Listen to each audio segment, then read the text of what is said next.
Deep beneath our feet, the real power waits. Not in palaces, not in parliaments, not in the open air we breathe.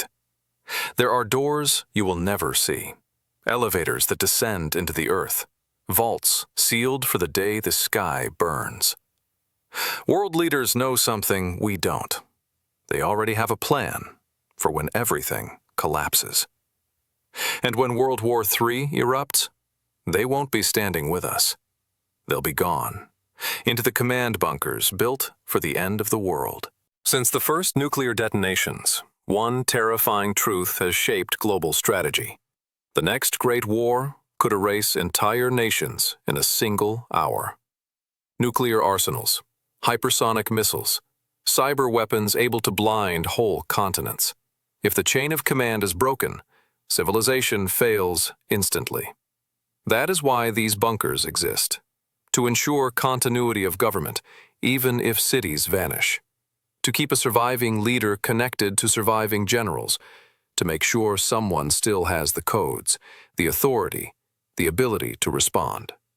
Communication systems hardened against electromagnetic shock, walls carved from solid mountain, air filters designed to keep out invisible radioactive dust.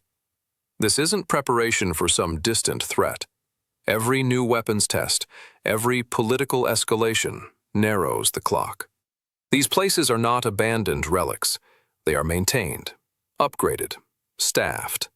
Because the people in charge know, if global war begins, it will begin without warning.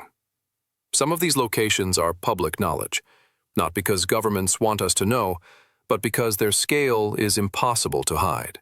Cheyenne Mountain Complex, United States. Buried under Colorado rock, protected by blast doors weighing 25 tons each.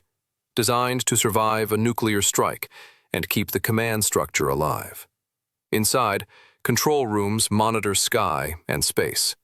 It's a fortress meant to keep America connected when satellites fall and the surface burns.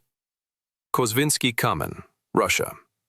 A granite mountain in the Ural region, a rumored counterpart, built to guarantee Russia's leadership and retaliation capability. Analysts speculate that deep underground, shielded communication systems could continue even after a devastating attack. Beijing Underground City, China. A secret network beneath the capital, built during the Cold War, updated over decades, able to shelter thousands, including political leadership and essential personnel.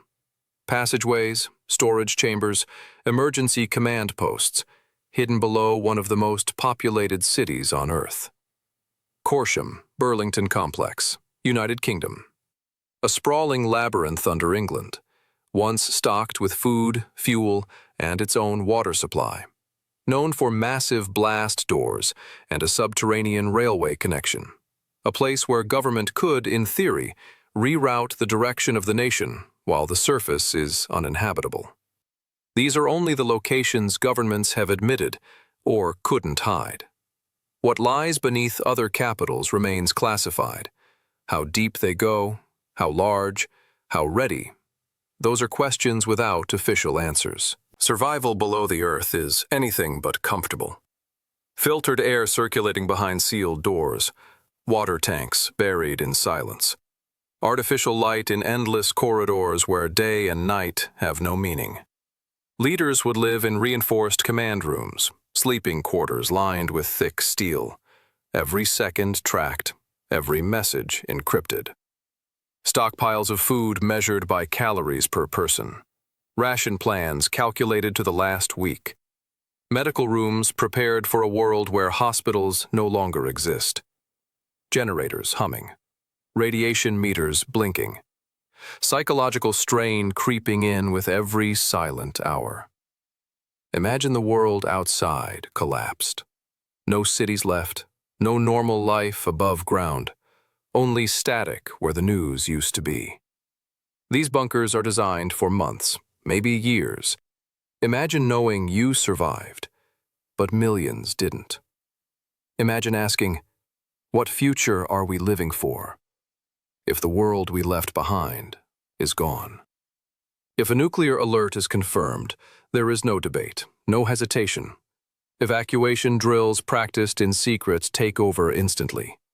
Leaders could be rushed into helicopters or through guarded tunnels known only to inner security teams. Doors slam shut. Elevators drop into the earth. Lockdown procedures activate automatically. Down below, communication systems might switch to hardened underground networks. Satellites could be replaced with buried fiber lines and emergency radio. World leaders would be isolated, yet still commanding. Secure calls to generals, rapid assessment of targets, decisions made in minutes that determine the fate of billions. All of this could happen before the first explosion even hits the ground. The surface world might never see it coming. A countdown triggered by radar, and suddenly, governments disappear underground. Not to hide forever, but to make sure power survives, even if people do not. These bunkers guarantee leadership survival. But survival? For what? If cities are ash, if nations are ruins, who remains to govern? The plan assumes there will be something left to rebuild. Workers, soldiers, citizens, civilization. But modern weapons challenge that assumption. A single exchange of nuclear fire could erase infrastructure, wipe out clean water, leave radiation for generations. If leaders emerge to find the surface silent, are they still leaders? Or just survivors in a tomb of their own making? This is the fear no government admits. Continuity of government may not mean continuity of humanity. What if the command bunker becomes the final country on Earth? A nation of a few hundred people, sealed away from the world they were supposed to protect. In protecting themselves, do they risk losing the very reason they exist? These bunkers are real. They are ready. And they wait for a day no one wants to witness. When the alarms sound, the powerful will vanish beneath the ground, their future hidden in darkness. But the rest of us will be left above, to face whatever follows. Because the world may end on the surface, while the future of humanity waits in the dark below.